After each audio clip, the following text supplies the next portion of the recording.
famous. The world famous Butch and Bob Show. World famous Butch and Bob Show right here on WIFO 105.5 FM in Jesup, Big Dog Country Radio. Good morning, Bob. Good morning. How's it going? It's going well. Well, I'd like to say congratulations to our neighbors to the south there, Pierce County, for winning another state championship. That was a heck of a ball game, but I'll tell Yeah. you what, they're going to get the Pierce County people for cruel and unusual punishment for that quarterback 53 times. I mean, good gosh. Can somebody else carry the ball? I mean, that was the one-man show, but that's the way it's been all year long. I mean, heck of an athlete, but you know he's coming, but they couldn't stop him. I mean, just one wildcat takes the snap, offensive line blocks, and he just carries the ball 53 times. He just got that kind of talent. I guess. Tough kid, but just a junior. Apparently the other team had a good offense because we'll see him next year because we County. play Pierce in the non-region schedule this year. So he's a junior this year, right? Yeah, so Rocky Hidalgo are going to open up next year with Glenn Academy, and then we're going to play Pierce and Applin and Glenn and Brunswick. Going to be tough non-region schedule. So we got Pierce County State Champs. We're going to play them. We got Perry County High School. We're going to play them next year in our region. They're state champs. Yeah, BC won 2 state championships back-to-back. They're on the schedule. Ware County just won a state championship a couple of years ago. They're on the schedule. So we're loaded for We're in bear. the Premier League, aren't we? Get ready for some competition. The Premier League. That's right. Well, it's going to be fun, right? Let's hope. It'll be. I mean, it's fun competition. That's right. You only get better by playing. What's the that old competition. saying? Better, To be as the good as best. you are better. To be the best, you got to beat the best. That's So right. That's the way it works. You want to be the big dog, you got to beat the big dogs. That's right. If you want to be the best, you got to beat the best. So we'll look forward to it. I know Coach Shaw's looking forward to it. Like I said, we had him in there. He's not backing down from anybody, so he's excited. So, but tough region, that's for sure. I just don't like to travel. I just still don't like the trips to Perry and Warner Robins. Those are just too far to go for a athletic event. Yeah, like I said, at least you're not Richmond Hill driving over to Valdosta, into Thomasville, into Tifton, into Moultrie. It's a long way to go on a cheese wagon to get ready to play. Yeah, I know it is. It is. But we've all been there. Right, been there, done that. So. You did that, didn't you, Dale? Oh, yeah. lot of long drives in the buses. They sure And was. like I said, it's not so bad on football because on football you get back late, you sleep in Saturday morning. It's the baseball, the volleyball, the softball, the tennis, all those other sports that play in the middle of the week that have to get back home late and then get up the next morning and go to school. That's the ones, and they play more than one, once a week. But nothing you can do about it. What's done's done. We just move forward and we live with it, right, Bob? It is as it is. It is as it is. All right, who we have in our guest this We morning? got our IDA director, Del Keith, in here. I saw him at several events recently. They had the EAM expansion, they had the opening of the motel, a lot going on. So just thought I'd get him in here. IDA's, you don't see him as much, but they're active every day, busy. I know this man tearing up the roads back and forth, talking to legislators, talking to the governor, trying to get all the help we can get. So That's right. Everybody's wants their piece of the pie, and That's right. as we say all the time, That's it's not what you know, it's who you know. So you got to know those people and get to know them on a friendly basis. And they're the ones that got the strings to the purses of the money. So you got to talk to them and help out. But there are some good things going on. We got this expansion going on down the road. I just want to get an update on that as well. But let's start with the EAM expansion because that's a big story. When you were in here last time, you talked about it's not only going out and looking for new businesses, it's looking for helping existing businesses and helping them expand. And in your interview, you talked about how they had the opportunity to go a lot of different places, but they decided to stay here and expand. And that's a huge expansion, good paying jobs, a lot of employees. So talk about that. Let's start there. Yeah, I think the EAM expansion has been our largest expansion since I've been back to Jesup, and it's hard to comprehend out there that they had with this last little piece of it, they had a $98 million investment in Wayne County. Now you need to think about that because eventually taxes will be paid on the property, on the equipment. Our tax base is going to go up. It takes away from you and I paying on our personal taxes. Right. It helps the whole situation all the way around. And not only that, this expansion for them created 75 new jobs. That's $3.1 million a year in new salaries that's spent all over town. It creates opportunity just from the salary increases. And then right out the gate, the school board gets their portion of the tax for the property and the equipment, which is probably the first year equals about $450,000 to help in their budget. So having these industries expanding within our community is probably the easiest way to get the growth that we need. But with that growth come challenges. With EAM's expansion, and then Healthy Pet had some expansion, they become larger users of water and sewer with the city. So now we've got a situation where our sewage capacity is about at the limit of what we're capable of having.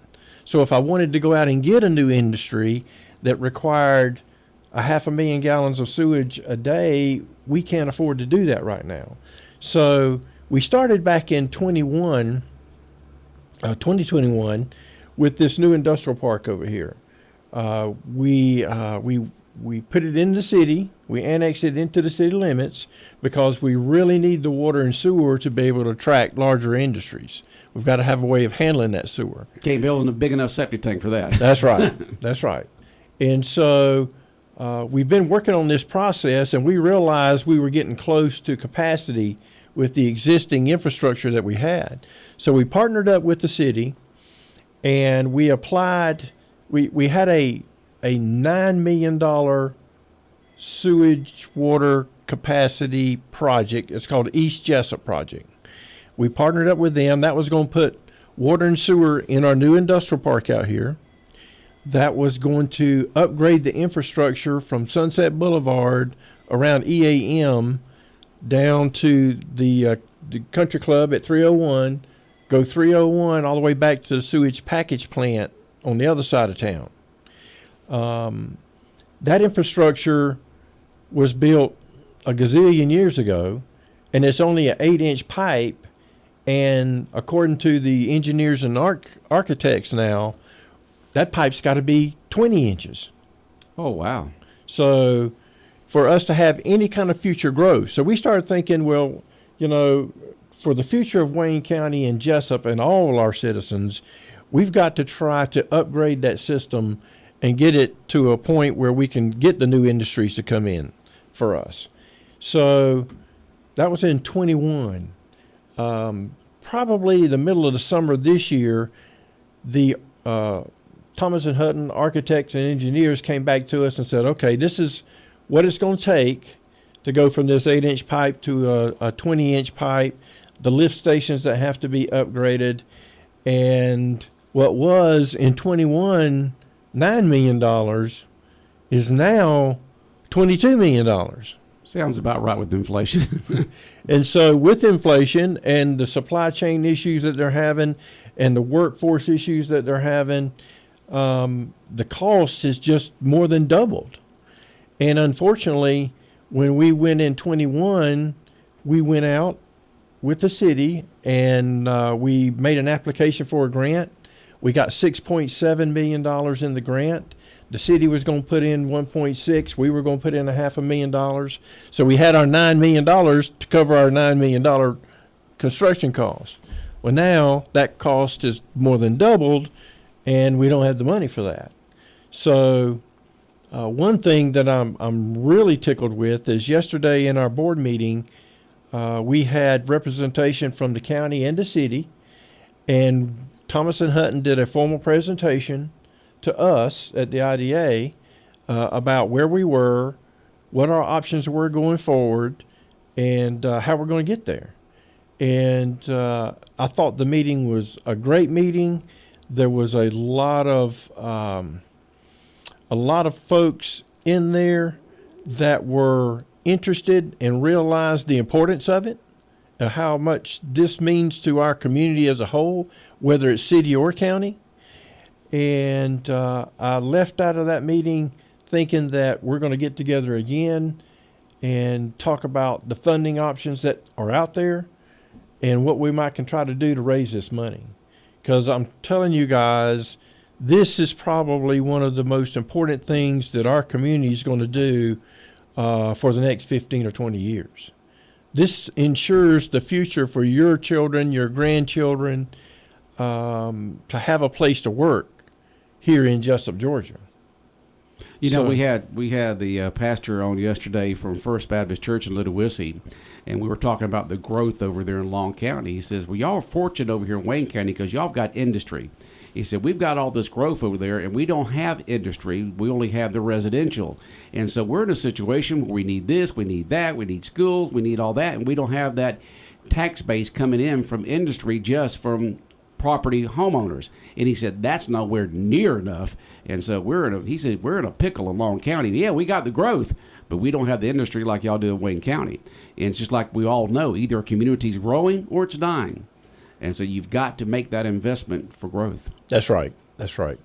And so, we really have been focusing on that. We've been doing everything that we can and can afford to do on our limited budget to prepare our 300-acre tract out here.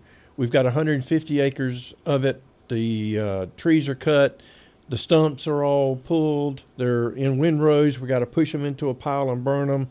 We're going to level that, because the other part of this whole situation is that right now in the state of Georgia, it's the most economic growth that we've ever seen in the state of Georgia.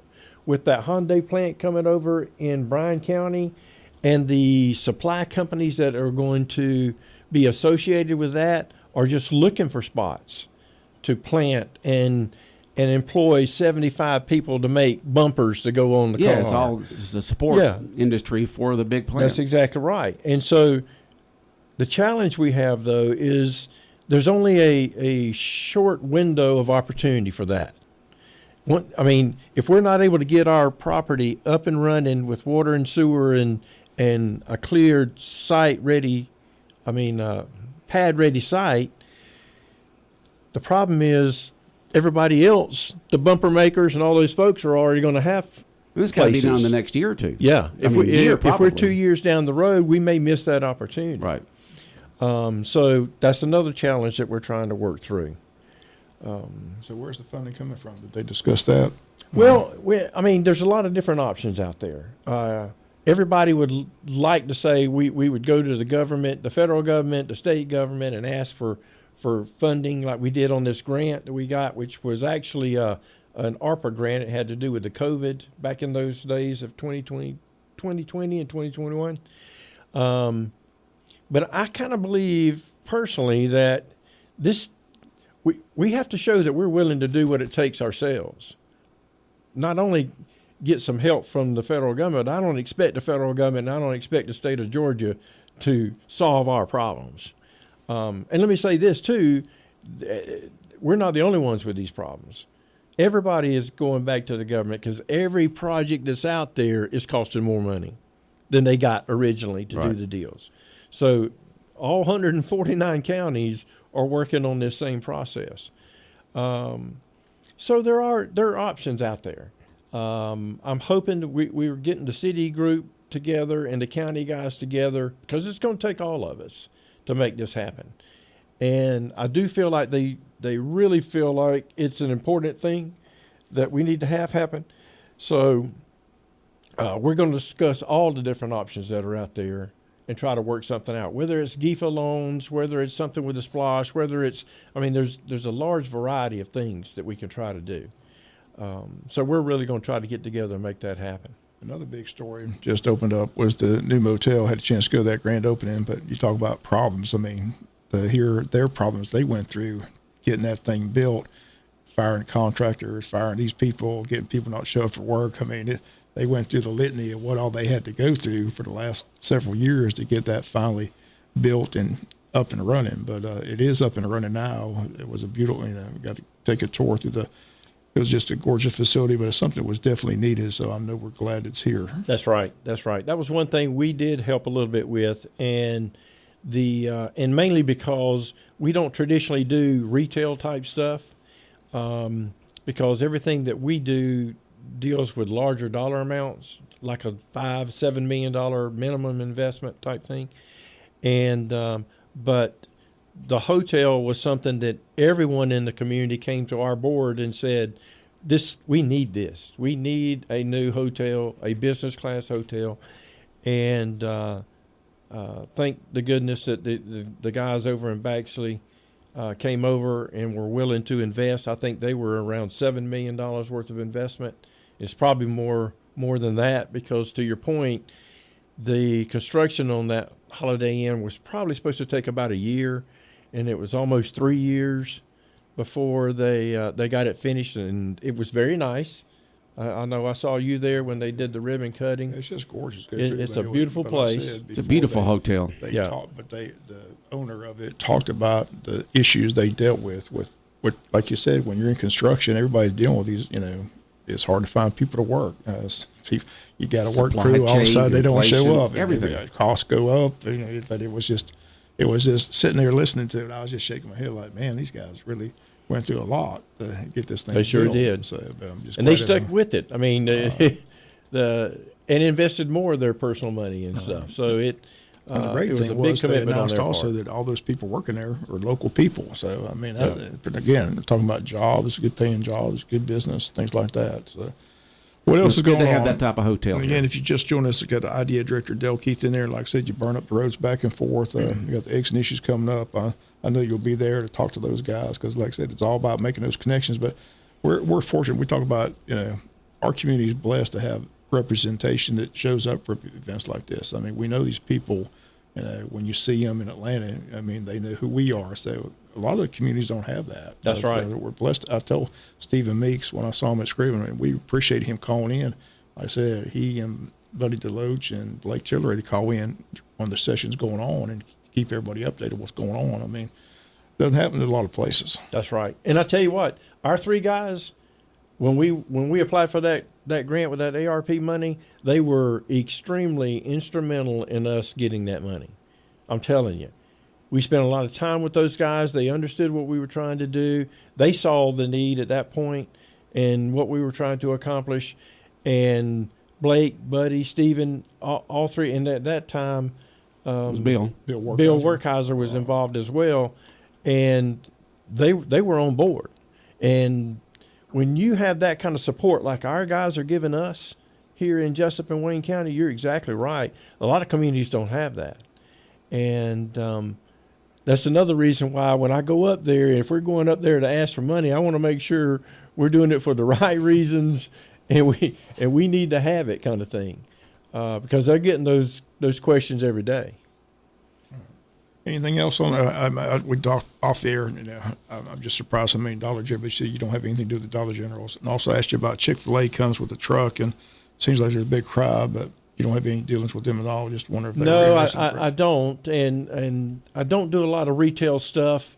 But I will tell you that what I've heard in the past is that unfortunately our population is not one that would. Be very good for a Chick-fil-A and some of these bigger restaurants, chain restaurants, steakhouses, and all these kind of things. Applebee's and all those type of things. We're just not big enough yet. That's right. They're just not enough. It's you can't hardly compare us over to Hinesville because Hinesville's got over 68,000 people in their county. I mean, that's huge. And we're at 30. Yeah, we're at 30, and so we don't have enough to support that. But I do appreciate Chick-fil-A coming over here once a week with their truck and stuff. When I ride by in front of the hospital over there, they're lined up. People are just standing in line and getting their stuff. So they found some way to try to get their product out over to here to us. Yeah, there's a lot of food trucks around. It's just amazing. I mean, some like Odom one time had a food truck event. And then you have all these events around here have the food trucks. Anything else up on the horizon? I know that you just had the expansion out there at EAM. Are they maxed out? Are they doing any more? Or do they talk about the future? Well, I think they're probably maxed out for the next 4 or 5 years. Right, they're where they need what to be. they're doing. They're up to the 75 employees that they were supposed to hire, which is a good thing. And employees are another challenge within our community. Oh, yeah. We only have a unemployment rate of probably 3%, something like that. The actual number to that is probably 300 or 400 people, compared to the 11,000 that get up every day and go to work somewhere. Some in Brunswick, some in here. I mean, we have that kind of data and information. So we really have got to try to do a job with the workforce from the perspective of working with our educators from K through 12 and from our technical school. We met with Joe McPipkin and Bruce Harris and the school superintendent at the high school. We're working on trying to get more teachers accredited to teach something like auto mechanics and carpentry and all these kind of things, because what's interesting to me with the education system is that we had 325 kids graduate. Out of that 325, we have about 20% that go to 4-year college. About 20%. Okay. Okay? So that leaves another 250, 265 kids that are still at the house trying to figure out what to do. And the question we need to be asking is, what are we doing to help those 265 kids get the tools they need to have to be successful and go to work right here in our community? We got it right. One of the things we've got is the technical college. That's right. I mean, it is a great opportunity for folks who only want to go to school for a year or two after high school and get that degree, certificate, whatever they have out there. You got a 1-year certificate, you got a 2-year degree that you can get out there, and not only can you get that, they've got it over 90% placement rate out there. They help you get a job. Yeah, that's right. And it's working. And that process is working. And we've just got to continue to try to focus on that and really explain, and not necessarily just to the kids, but these parents out there too need to take an active role in this process.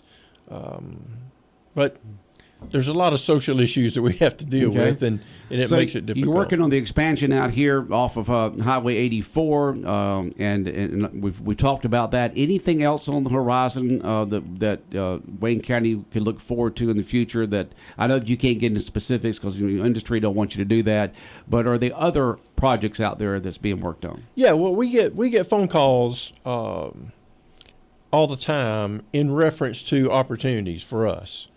To your point about us traveling to Atlanta and trying to build these relationships, we spend a lot of time with the people at the Economic Development Department. They have project managers that, if what industry does is they contact them and say, we want to come to Georgia, and then they contact the communities and said things like, oh, Dale, you got 350 acres down here on 341. Have you got a 75-acre site there that we could get this distribution company to come down? Well, yeah. And so we go through that process, and we answer a bunch of questions that they may have, and we try to make it a fit for both. We've had a couple of calls probably in the last 30 days about our property down at 341, but there again, we don't have any water and sewer down there. But that's a long ways down. How do you get water and sewer that Well, far out? You can get it, but it is some kind of expensive. If this little thing that we're doing on Sunset Boulevard is $22 million to go 15 miles down the road down So you'd there, have to go from the processing plant here in Jesup all or the either way you down have there. to create one. That's what I didn't know if you were going to try to create something that far out. If you create a sewage package plant, the example I was given yesterday by Thomas and Hutton, I think it was a 4 million gallon sewage package plant out here in Jesup, $30 or so million back when we did it years ago. Right now, it's like $120 million. So it's cheaper to lay pipe. Yeah. A lot cheaper to lay pipe. That's right. Yeah. So what we've tried to do from the IDA's perspective is we take 341, we call it our 341 site down there. Right. We've paved the spine road in there. We've put street lights up down there. But we're focusing really on like distribution type buildings where you would have 50 employees and you can handle the wastewater with septic tanks. You can put a well down there, get your water that you need. So you could do it in-house for those distribution centers like That's that. right. Yeah. That's what we're trying to And that's a perfect spot for distribution. to gear You're close for. to the interstate, railroad tracks. You got a 4-lane highway out there. It's a good spot for a distribution center. That's right. And we've got a couple of prospects that we're working through the process with, and hopefully we'll see something in the next six months or so. Okay. Lot of groundwork goes in for a project, either new or expansion. Oh, yeah. A lot of groundwork. Yeah. Yeah, I should mention this project out here is the key project. And you mentioned you had both the city and county representation at the meeting, so that's the main thing, to make sure they're on board. That's they right. understand the importance of it. So you feel good about that right Yeah. now? Oh, absolutely. Absolutely. At that meeting yesterday, it was refreshing to see both sides of the table saying, yep, we need to do this. This is something that needs to happen. And we need to get together and try to figure it out. Yeah. You can't put growth on hold. You No. got to keep moving forward. That's right. That's All right. right. Well, Dale Keith, our special guest this morning. Bye. we just want to appreciate you coming in. Like I said, wish you and your family happy holidays, Merry You too, Christmas. brother. But You always too. pleasure. Like I said, appreciate. I said a lot going on that people don't see, but it takes a team effort. And That's like right. I said, it's the main thing to getting both the city and county on board and pulling in one direction. So That's right. hopefully- Positive stuff. Okay. Dale? Merry Thank you. Christmas. I All right, appreciate take it. care. Merry Bye. Christmas. World famous Butch and Bob show here on WIFO 105.5 FM in Jesup, brought to you by First Southern Bank, Vans Barbecue, Murphy Builder Supply, and Oak Quinn and Associates.